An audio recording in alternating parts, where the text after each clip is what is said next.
자, 무권 대리 추인 행위 추인해서 이제 보고 있는데요. 이제 무권 대리 행위가 나왔다 싶으면 항상 기억할 게 뭐냐면 나중에 하겠지만 본인 그리고 상대방 그리고 이 둘 사이의 계약. 보통의 경우는 매매 계약이에요. 매매 계약을 체결했는데 누가 있다? 본인 측에서 대리인이 있는 거예요. 그런데 이 사람에게 대리권이 없는 겁니다. 그래서 무권 대리인이에요. 무권 대리인의 법률 효과가 뭐가 있냐면 본인 입장에서는 추인이 있고요. 추인이 있습니다. 이게 뭐다? 자, 무권 대리인의 법률 매매 계약 행위는 이게 어떻게 유동적 무효 상태예요. 그런데 본인의 추인이 있으면 유동적 무효가 확정적 유효가 돼요. 확정적 유효가 된다는 얘기는 무효 상태면 권리 의무 관계 발생하지 않는데 추인에 있어 확정적 유효가 되고 확정적 유효되면 권리 의무 관계 발생됩니다. 그래서 추인 자체는 의사 표시예요. 근데 지금 뭐죠? 무권 대리에서 추인 여부에 대한 확답의 최고예요. 포인트는. 최고라는 표현은 나중에 이행 최고라는 표현도 배울 겁니다. 근데 저기서는 추인 여부에 대한 확답 최고. 이 얘기는 뭐냐면 상대방이 하는 거예요. 최고권. 잘 이 기계적으로 이렇게 도표를 그리시면서 그 밑에 본인은 추인권, 상대방은 최고권, 나중에 더 나가면 철회권이 있습니다. 반드시 기억을 하셔야 합니다. 지금은 최고권이에요. 이게 뭐냐? 본인한테 야, 이 계약 지금 유동적 무효 상태인데 어떻게 할래? 네가 추인권 행사해서 확정적으로 유효시킬래? 아니면 이 유동적 무효를 확정적으로 무효시킬래? 추인권 행사 안에서. 그걸 물어보는 거예요. 그러면 거기에 대해서 답변은 본인의 자유예요. 만약에 이 사람이 너 어떻게 할래요? 했을 때 본인이 그래 추인할게. 이 유동적 무효 상태를 확정적으로 유효시키고 각자 급부이행하자. 그럼 추인 효과에 따라서 법률 효과가 발생하는 거예요. 그런데 만약에 본인이 가만히 있을 때 어떻게 하는 거예요? 그런데 지금 최고는 뭐였죠? 어떻게 하실래요? 어떻게 하실래요? 그 얘기가 유동적 무효 상태 계약에 영향을 끼치니까 어떻게 하실래요?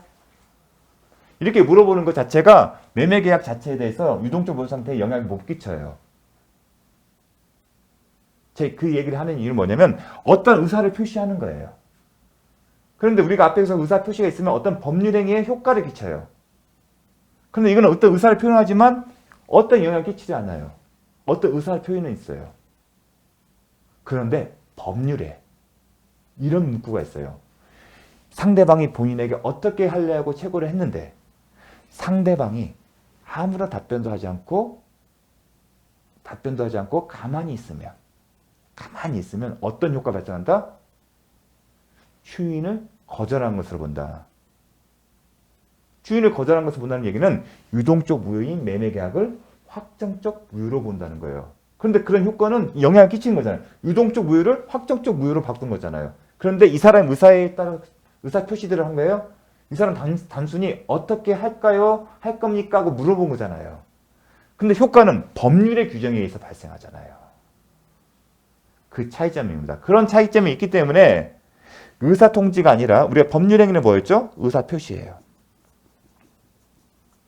이 부분은 공통돼요. 공통된데 의사 표시는 상대방의 그 의사 표시에 따라 어떤 법적 효과가 발생하는데 의사 통지는 뭐가 된다? 민법이라는 규정에 의해서 효과가 발생하는 거예요.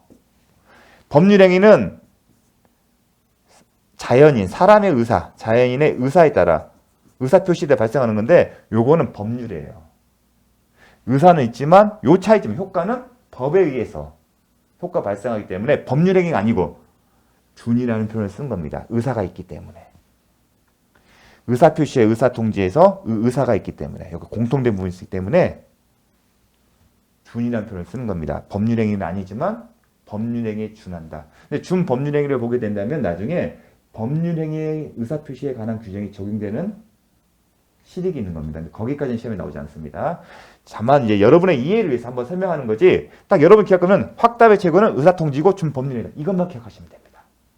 왜 이런 표현을 쓰는지에 대해서 이해 차원에서 설명을 한 거예요. 자, 그것만 기억하시면 됩니다. 그럼 여러분 결과 추인여부, 추인 자체는 의사표시예요. 의사표시이기 때문에 법률행위예요. 하지만 추인이의 채권은 의사의 통지고 준물. 요것만 정확하게 기입시오. 반면에 청약자가 하는 승낙 연착의 통지, 채권 양도의 통지는 관념의 통지고 준법률행위다. 요것만 기억을 하십시오.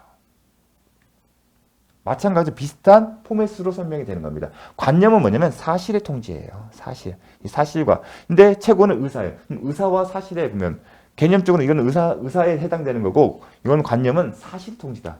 근데 실생활에서 잘 구별하기 힘듭니다. 그냥 이거는 시험에 출제된 부분이고 주로 요거와 요게 나와요. 이건 과거 25일 때인가 가장 옛날에 나왔었어요. 승낙 연착 통지는. 그래서 좀 이거는 암기를 해 주십시오. 하나 추가적으로 하면 채권 양도의 통지에 대해서만 살펴보겠습니다. 왜냐하면 좀 34회 때인가 이게 채권 양도 계약이 준물권행위다. 그게 나왔었거든요. 채권 양도 계약 시험 범위는 아니에요. 근데 이게 준법률행위다. 아, 죄송합니다. 법률행위 아니라 준물권행위다. 여기 시험에 나왔어요. 자, 물권행위의 문제는 뭐였죠?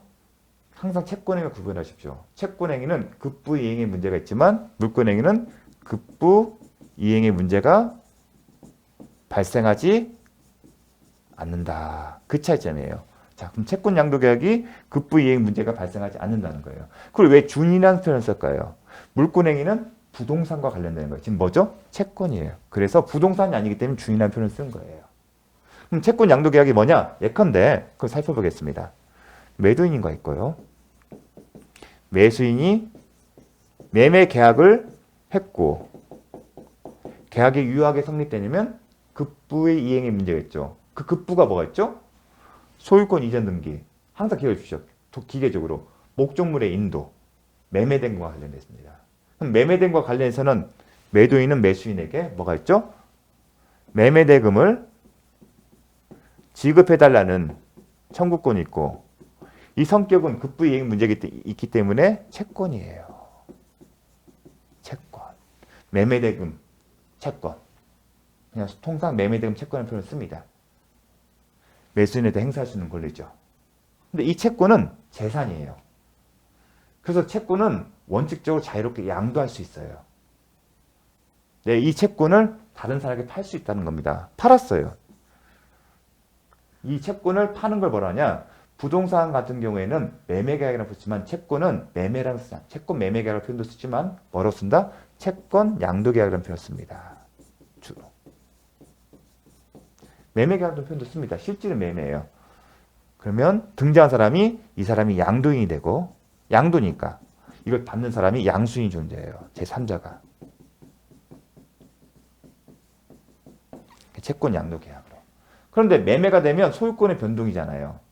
그럼 이 채권이 누구한테? 양도인에게서 기속주체가 바뀌는 거예요. 그런데 부동산 매매계약이면 기속주체가 소유권의 기속주체가 매도인에서 매수인으로 바뀐다. 기속주체가 바뀐다는 게 그런 의미예요. 채권도 마찬가지로 이 채권이 양도인에서 양수인이 바뀌는 거예요. 그런데 부동산 매매계약에 있어서는 단순히 계약만으로 소유권의 이전 등기 효력, 즉 기속주체가 바뀝니까? 아니잖아요.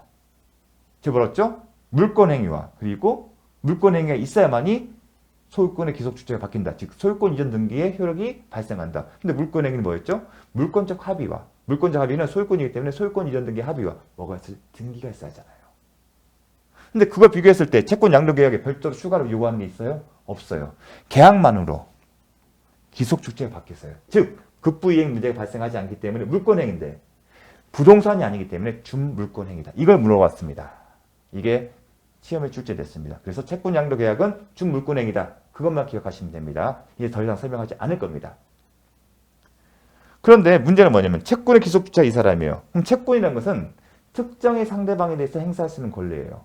특정 상대 누구예요? 이 사람이겠죠. 이 사람이 이 사람한테 행사를 하는 거예요.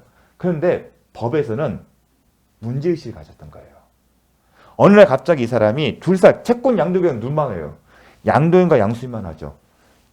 매수인 이제 채무자거든요. 이 계약에 채무자가 관여를 합니까? 관여를 안 하기 때문에 알 수 있어요? 몰라요? 몰라요. 근데 부동산의 경우에는 등기부이기 때문에 공시가 되기 때문에 알 수 있지만 이건 몰라요. 채권과 관련해서는 등기부가 없어요. 그러니까 채무자가 알 수 없어요. 이 계약 내용을.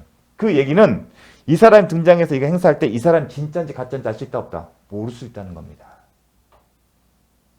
이런 경우입니다. 그래서 이 사람 리스크가 있어요. 어떠니까 이 사람이 매매대금 채권 행사에서 이 사람 돈을 줬어요. 근데 갑자기 양도인이 야, 뭐 돈 줘 찾아온 거예요. 다시. 야, 이 사람이 너한테 채권 넘겨봐도 이 사람이 왔었고 나 이 사람 돈 줬어. 뭔 소리야? 나 이 사람한테 계약한 수가 없어. 그런 상황이 발생이 되면 이 채무자는 이 사람한테 실제로 이 사람이 위조를 한 거라면 다시 양도인한테 돈을 지급해야 할 이중 변제. 이게 두 사람한테 변제라는 위험성에 빠집니다. 그래서 채무자를 보호하기 위한 조치를 강구했어요. 그 조치한 경우는 채권 양도 계약 사실을 알게 하는 거예요. 알게 해서 이중의 변제 위험성을 줄여주는 방법을 찾은 겁니다. 뭐다? 채권 양도 계약 사실을 통지하는 거 알게 해주는 거예요. 채권의 기속 주체가 달라졌다는 걸 알게 해주는 거예요. 그 방법이 뭐예요? 통지에 통지. 그럼 누가 해야 할까요? 누가 하는 게 이 사람 보호하는 게 더 충실할까요? 이 사람이 하는 게 나을까요? 아니죠. 이중변제 위험성은 결국은 이 사람뿐만 아니라 이 사람이 나중에 뒤늦게 양도인한테도 변제하는 위험성 없애는 거기 때문에 양도인이 통지하는 겁니다. 그래서 양도인이 채권 양도 사실을 통지를 하게 되면 그때 가서야 제3자는 권리 행사 가능하고 권리를 행사하게 되고 채무자는 이 사람한테 지급을 해야 합니다. 그게 채권 양도의 사실의 통지입니다. 알게 하는 방법이 통지도 있겠지만 또 뭘까요? 승낙을 하는 거 있어요. 채무자 승낙. 같은 자리에 모여서 넘기는 거예요. 그럼 알게 하는 거잖아요. 승낙이 있으면 대항할 수 있습니다. 그래서 대항 요건이라고 합니다. 채권 양도 사실 통지나 승낙을 해야만이 양수인은 그 채권을 가지고 채무에 대항할 수 있다. 그 얘기는 뭐냐면 이 사람이 이러한 요건을 갖춰서 채권을 행사해야만이 채무자는 이 사람한테 지급할 의무가 있다는 얘기입니다. 이런 요건을 갖추면 지급할 의무, 행사를 하더라도 지급할 의무가 없는 거예요. 채권을 갖고 있지만 행사하지 못하는 상황이 발생한다는 겁니다. 그런 배경이 있는 겁니다. 근데 채권 양도 이런 부분 되게 중요한데 시험 범위가 아니기 때문에 더 이상 설명을 하지는 않을 겁니다. 제가 이렇게 설명한 이유는 뭐냐면 나중에 최근에 34회 때 뭐가 있었냐면 매매배액 계약금과 관련해서 이 내용이 나와요. 채권 양도 계약이. 시험 범위는 아닌데 심심치 않게 간혹가다 나오기 때문에 채권 양도 계약의 기본적인 내용을 설명을 한 겁니다. 근데 여러분 계약은 뭐냐면 준물권 행위다.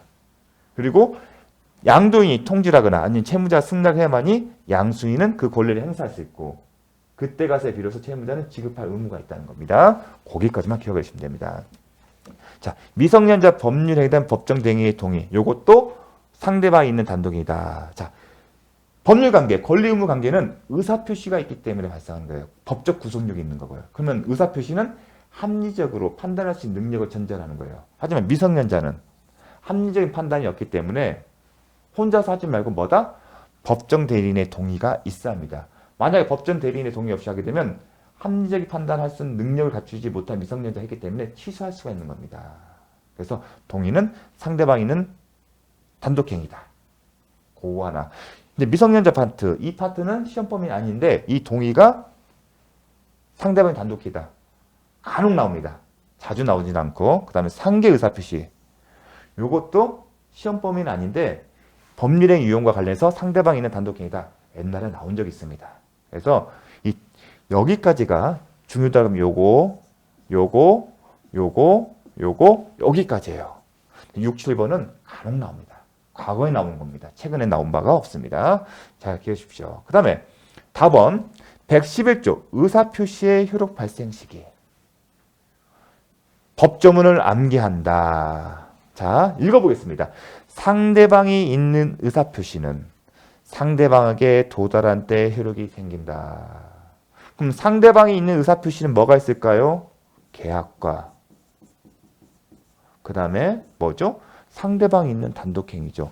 이 경우의 의사표시는 계약이나 아니면 상대방이 있는 단독행위의 의사표시는 상대방의 도달에 그 효력, 의사표시의 효력이 생긴다. 정말 중요합니다. 그럼 상대방 없는 단독행위는요? 이 조항이 적용됩니까? 아니죠. 그게 핵심 포인트입니다. 상대방이 있는 의사표시는 뭐다? 계약이나 상대방이 있는 단독행위의 의사표시는 상대방이 도달해야 그 효력이 생긴다. 이 표현을 하나 기억하시고, 따라서 상대방이 없는 의사표시는, 상대방이 없는 단독행위의 경우에는 이 조항이 적용이 안 돼요. 그게 두 번째 포인트입니다. 또 하나 자주 나오는 질문이에요. 의사표시가 그 통지를 발송하는, 언제요? 통지 발송 후에 사망하거나 제한 능력자가 되어도 효력에 영향을 미치지 않는다.